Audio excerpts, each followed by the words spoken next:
Ezekiel 40, the temple area restored.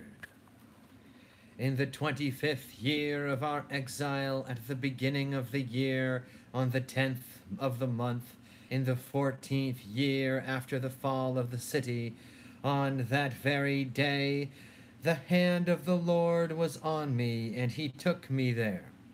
In visions of God, he took me to the land of Israel and set me on a very high mountain, on whose south side were some buildings that looked like a city. He took me there, and I saw a man whose appearance was like bronze. He was standing in the gateway with a linen cord and a measuring rod in his hand. The man said to me, "Son of man, look carefully and listen closely and pay attention to everything I am going to show you, for that is why you have been brought here. Tell the people of Israel everything you see." The east gate to the outer court. I saw a wall completely surrounding the temple area.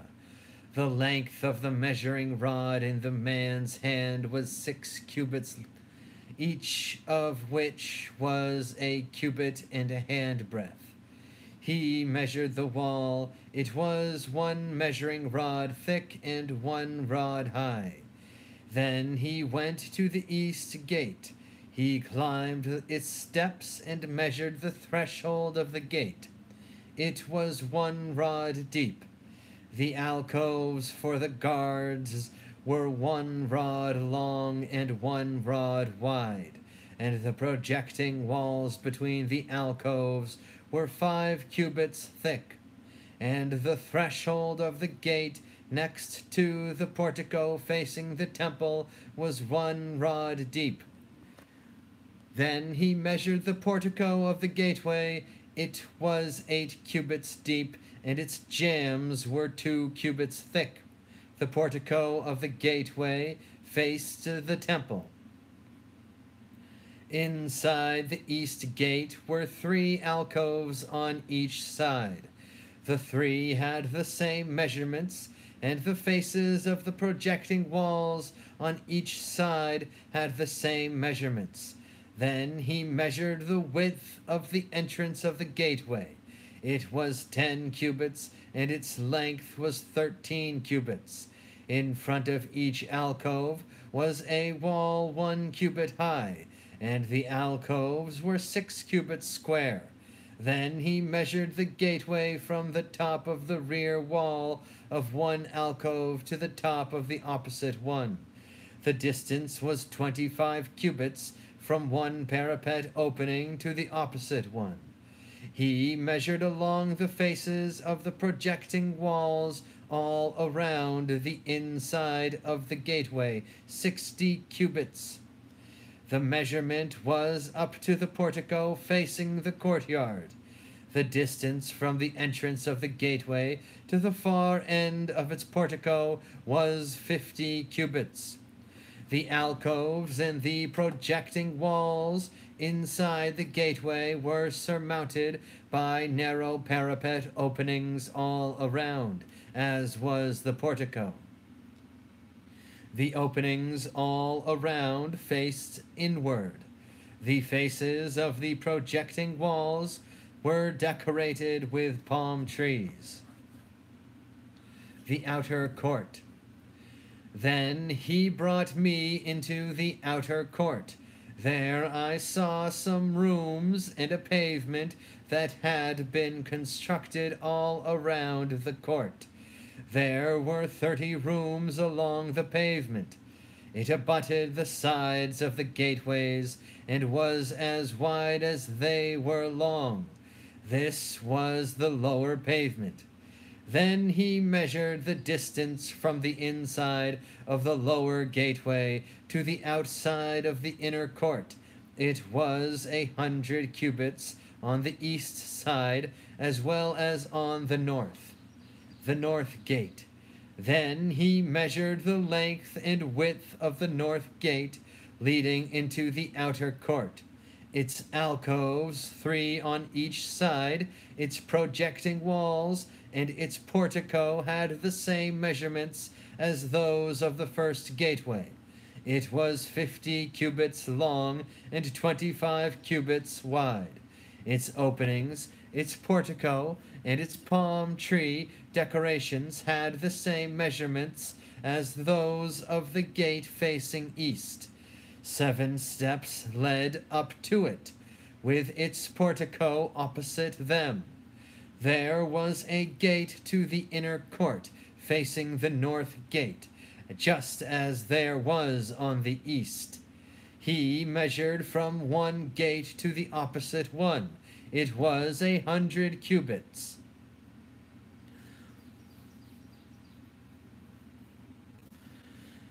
The south gate.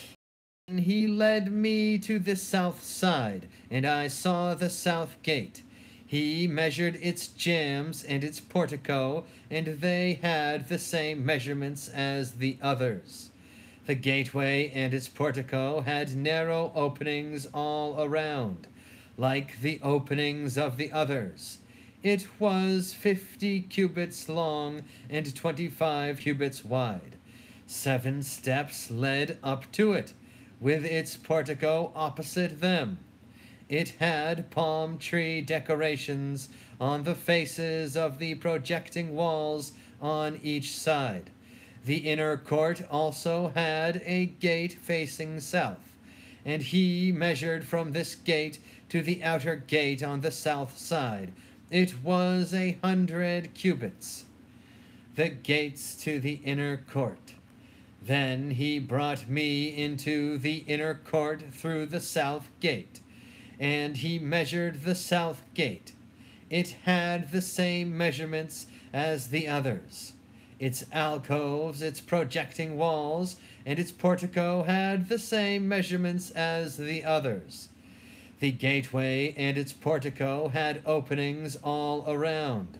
It was 50 cubits long and 25 cubits wide. The porticos of the gateways around the inner court were 25 cubits wide and 5 cubits deep. Its portico faced the outer court. Palm trees decorated its jambs, and 8 steps led up to it. Then he brought me to the inner court on the east side, and he measured the gateway. It had the same measurements as the others. Its alcoves, its projecting walls, and its portico had the same measurements as the others. The gateway and its portico had openings all around. It was 50 cubits long and 25 cubits wide. Its portico faced the outer court. Palm trees decorated the jambs on either side, and 8 steps led up to it. Then he brought me to the north gate and measured it. It had the same measurements as the others, as did its alcoves, its projecting walls, and its portico, and it had openings all around. It was 50 cubits long and 25 cubits wide. Its portico faced the outer court. Palm trees decorated the jambs on either side, and 8 steps led up to it. The rooms for preparing sacrifices. A room with a doorway was by the portico in each of the inner gateways, where the burnt offerings were washed. In the portico of the gateway were 2 tables on each side, on which the burnt offerings, sin offerings, and guilt offerings were slaughtered.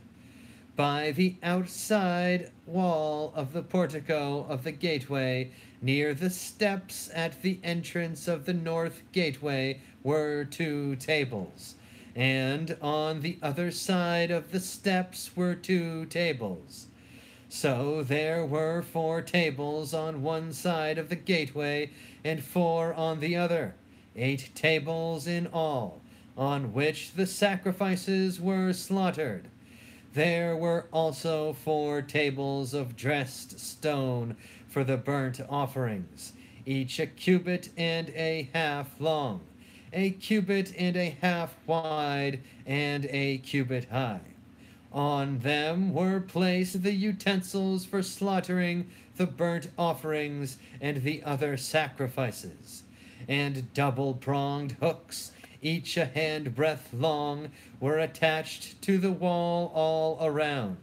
The tables were for the flesh of the offerings.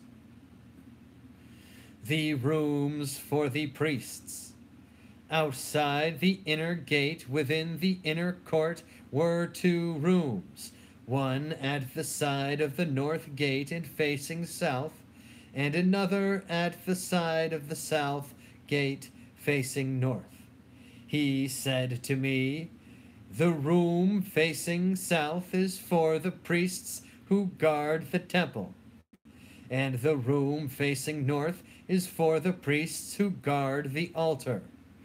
These are the sons of Zadok, who are the only Levites who may draw near to the Lord to minister before him." Then he measured the court. It was square, 100 cubits long and 100 cubits wide, and the altar was in front of the temple. The new temple.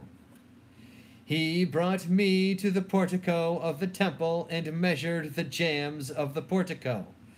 They were 5 cubits wide on either side.